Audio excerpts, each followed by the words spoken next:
So guys, today's video I'm going to be talking about how you can immigrate to Denmark. Guys, Denmark, as any other European country, is also a very good destination for internationals. I mean, not only students here, but also workers, visitors, tourists, or whosoever. That is why I put it internationals. Now, if you intend to move to Denmark in 2022 or immigrate to Denmark, that is a perfect choice you have made. Alright, so today's video is going to be on how you can move or immigrate to Denmark in 2022. Now, let me also make you understand that there are specific videos, or let me say specific visas you can use to immigrate or move to Denmark. The first and most common type that we know is the student visa. Another type that we know is a tourist visa. You also have the short stay visa. You also have the business visa. You also have the working visa. You also have the medical visa, where you go for treatment abroad, or you can also go for the residence permit.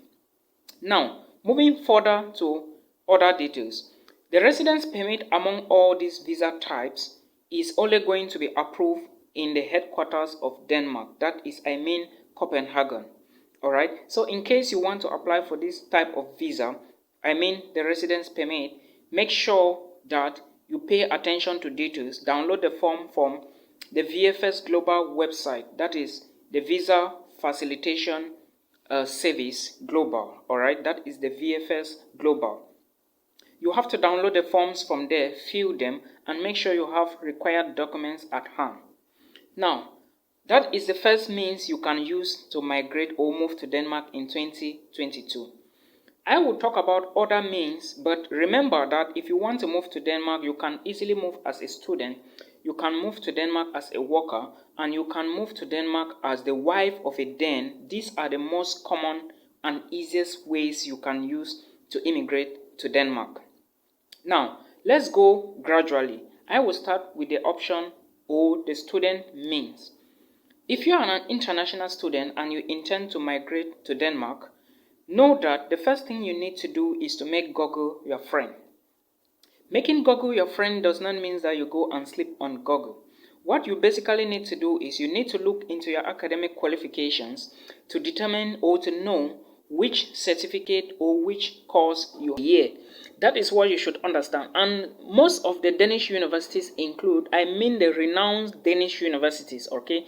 Because there are renowned universities, there are popular university, as I can term it, alright? They include the University of Copenhagen, which is found in Copenhagen. They include, another one is the Aarhus University, which is found in the city of Aarhus. There you also have the University of Southern Denmark, which is located in Odense. You also have the Technical University of Odense, which is found in Ligby. Alright, you also have the University of Aalborg, which is found in Aalborg. Copenhagen Business School. Alright, you have Roskilde University is Roskilde. You also have the IT University in Copenhagen. So there are a lot of universities in Denmark. First thing when you are looking for a university in Denmark is tuition fee. That is the first thing you should locate. Secondly, check if there are scholarships available, either out of the department or within the department, alright, because there could be faculty scholarships. I hope you get the point. Then again, when you finish after that, that is when you are going to check if the university is open. Until you check all of these things and the tuition fee is okay for you to apply, that is when you should apply. Guys, please like this video. Like this video right now. Thank you so much for understanding. And when you apply, until you get an admissions offer before. Now, after you have checked your certificates and you know the course you want to study and the level in which you want to go in for, it is now time for you to identify a university in Denmark. Is it the University of Aalborg? Is it the University of Copenhagen? Any of the universities you choose is left over to you to decide. And remember, when you are choosing a university, make sure the university has a program you want to study. And remember that there are requirements and general qualifications you need to also check on the university's website to know if you actually meet those requirements to study the program. Now, if you finally meet the requirements, that is when you have to launch your application. If you have decided to apply to the University of Copenhagen, then you have to apply, create an account. If you are the first, or if it is your first time to apply to such an institution, you have to create an account, then upload your documents, submit your application, then you wait. But remember, tuition fee is very important and budget planning is very important. After you have gotten the admissions offer, it is now time for you to apply for a student visa. Now, how do you apply for the student visa? You need to first of all go through the VFS Global website to know which documents you need. Checking the documents, put into consideration your academic qualifications, put into consideration your medical insurance or travel insurance, and of course, remember that you cannot travel to any country without showing proof of funds. Proof of funds here, I mean a document to prove that you have enough finance to take care of your accommodation, your feeding, your transportation while you live in Denmark. Now, when you assemble all these documents together, it is now time to book an appointment and carry the files to the embassy, or being it the VFS Global. Remember, you are going to be applying for a visa to Denmark, and if you successfully pass the visa interview, which I know you are going to get the visa, you can now move to Denmark. That is the best and possible way I can advise you as an international student or as an international to follow in case you have basic qualifications or basic knowledge of education. You can use the student means and you migrate to Denmark. But remember, tuition fee is very important. That is why I said budget planning, because schools in Denmark will charge you from 3,500 euros to around 5,000 euros. It all depends on the university you are applying to, and of course, don't forget that there are also scholarships you can try. That is the first means to migrate to Denmark in 2022, and the easiest means as I know. The second means to migrate to Denmark is migrating as a worker. Now, how do you move to Denmark as a worker? There are a lot of websites you can check online, alright? There are a lot of websites you can apply for jobs. There are a lot of companies that might be looking for workers in Denmark. All you need to do is you take a laptop, you get an internet connection, you sit down, you check those websites, you check requirements, and you apply for a job online. But when you are applying for a job, pay attention to your CV, pay attention to your cover letter, and of course, pay attention to a motivation in case the job offer needs a motivation letter. After this, if you succeed to get the offer, what you are going to be given by the company in Denmark is called an employment offer.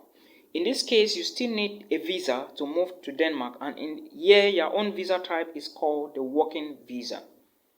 The working visa to Denmark is going to be accompanied, or you are going to go through the VFS Global. But remember, when you are applying for a working visa, you must have a reason why you want to move to Denmark, and your reason has to be your employment offer, not the working visa.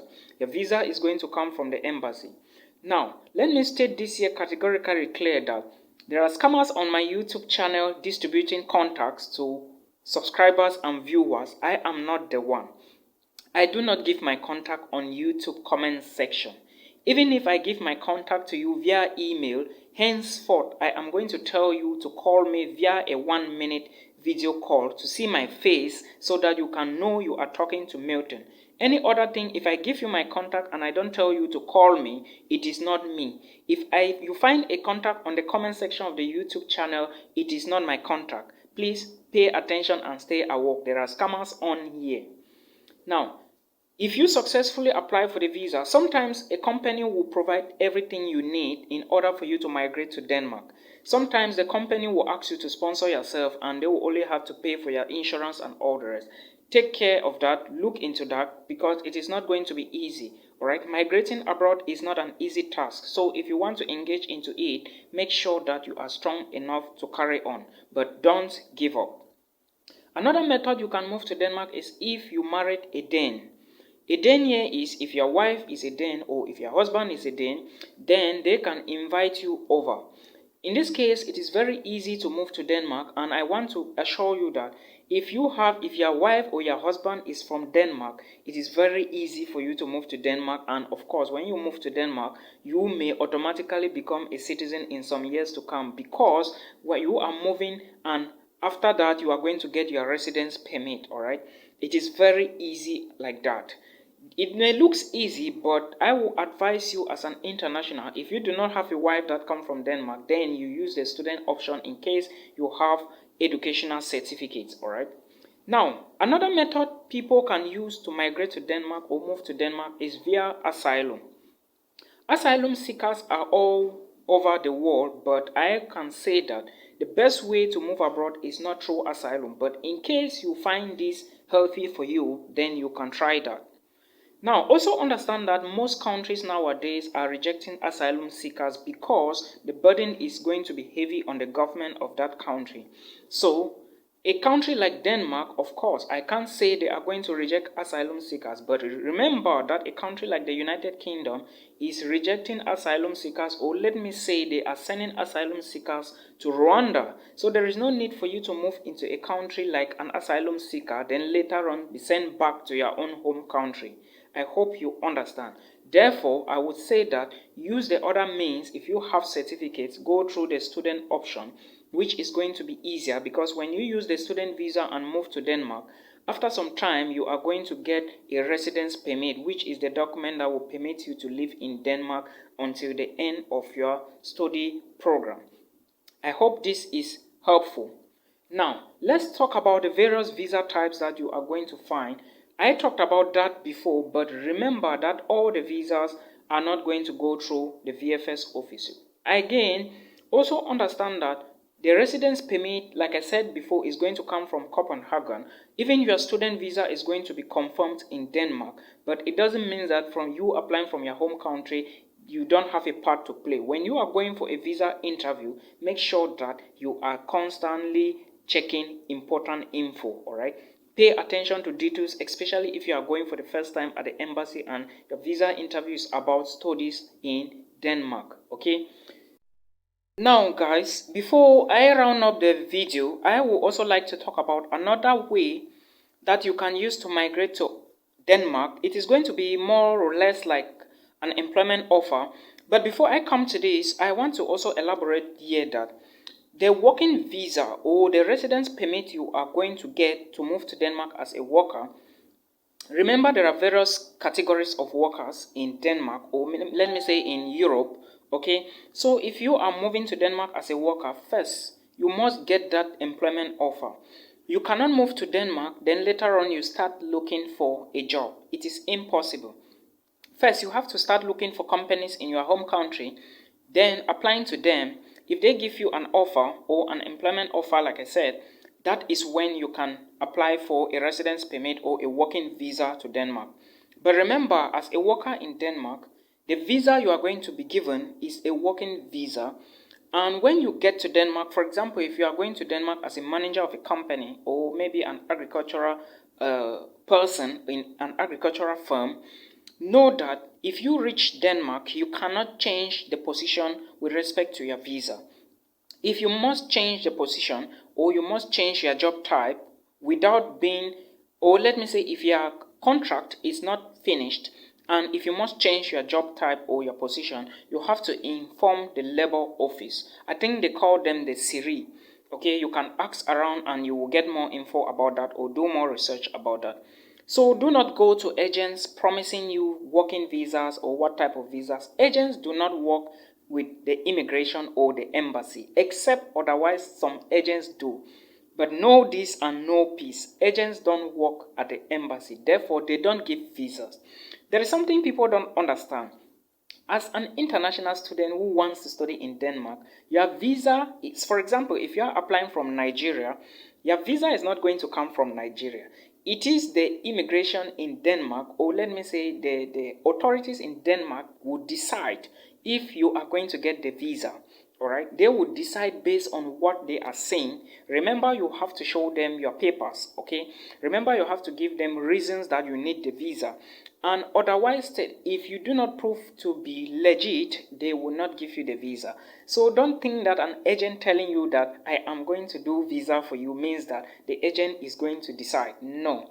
That is why sometimes when the agent fails, it doesn't concern them because that is an agreement you had with them. So be careful. It is a process you can carry on alone and go step by step. All right? Don't mix it up. Now, remember that as a worker in Denmark, for example, if you are working as an agricultural manager, you also need to have a bank account, and there are specific details you need to have. If your company is not sponsoring your trip, therefore you need to provide for your accommodation and all the rest. And in this case, you need a bank account, and of course, or let me say proof of funds. And for you to prove funds, there is a specific amount you need. You can check that on the immigration website or VFS website. Okay. Now, the last way you can migrate to Denmark, I always mix Denmark and Austria. Sorry, it is Denmark. Is through au pair. There is something called au pair. An au pair is someone who migrates to another country and take care of a host family's maybe children. Or for example, let's say I am looking for a means to migrate as an au pair to Austria. When I arrive there, I will be taking care of the host family's children, maybe little children or older persons or whatever. That is an au pair. In some countries, au pairs are being paid. For example, in Germany and Austria, they are being paid. In Austria, you may earn around 450 euros. The good news about au pair is that when you are an au pair in any of these European countries, you do not pay for your accommodation. You live with the host family and help them do all these things and carry out their activities. But most of the times, you may not be the one to cook their food, because we all know that everybody loves to eat whatsoever thing they want to eat. So therefore, your duties may just be to take care of children, maybe clean the apartment, or maybe prepare some little things, and that is it. Okay. Now, I also want to urge you or encourage you that if you want to apply as an au pair in Europe, there are videos on this YouTube channel. I talked about au pair in Germany, Sweden, Austria, all right. And I also made you understand that it depends on age, and of course you have to create a profile. Please check those videos to understand what I said, and make sure you create your profile. There is a way I said you can create a profile if you want to migrate as an au pair to any European country, all right. Don't go put on swagging pictures on profiles, because remember, an au pair is like someone who has love for children. So therefore, if you can put a picture that shows you with children, that is advantage you, but don't go like a yoyet. Okay, that is what I'm trying to say. And with this case, with the au pair type of job, it depends as well. If you are in Denmark working as an au pair, of course you are going to be learning the Danish as well, because au pairs in Germany and Austria, they have the possibility or the advantage to learn the German language. Again, when you have been invited, or when a host family wants to hire you or take you to come as an au pair to them, all right, they are going to provide for your insurance type and of course give you an employment offer. That is the document you are going to use to apply for the visa at the embassy. I hope you understand this. And sometimes you can also switch the status later on. It all depends on what you are doing. So these are basically some of the ways, but like I always recommend to internationals, student is the best option to move to any country. There are a lot of universities in Denmark, but pay into consideration that Denmark is one of the best countries to live in, all right? But you do not expect to create many friends in Denmark, because in Europe, nobody really have the time. In as much as they know you are an international student, they may not want to create friends for you. But hey, remember, you didn't go to Europe to make friends. You went to Europe to hustle. So make sure you hustle and hustle and hustle and make your family proud. I hope this video helps somebody. I will be bringing more information about how you can study in most of these countries for free. Please do not go without subscribing. Subscribe, it means a lot to me, and like this video right now. Thank you so much for understanding. Until we meet again in another one.